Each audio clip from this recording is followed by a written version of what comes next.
Breaking news. Russia Ukraine మధ్య యుద్ధానికి తెరపడట్లేదు. శాంతి చర్చల మంత్రం ఆ దేశాల మధ్య సంధి కుదర్చడం లేదు. మునుపెన్నడూ లేని విధంగా ఉక్రెయిన్ సైనిక స్థావరాలే లక్ష్యంగా రష్యా మరొకసారి విరుచుకుపడింది. 479 డ్రోన్లు 20 మిసైళ్లతో ముప్పేట దాడి చేసింది.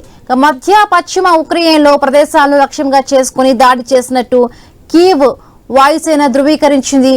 అయితే మాస్కో ప్రయోగించిన వాటిలో 277 డ్రోన్లు 19 క్షిపణులను మార్గం మధ్యలోనే తమ ఎయిర్ డిఫెన్స్ వ్యవస్థలు కూల్చేసినట్లు ఉక్రెయిన్ పేర్కొంది.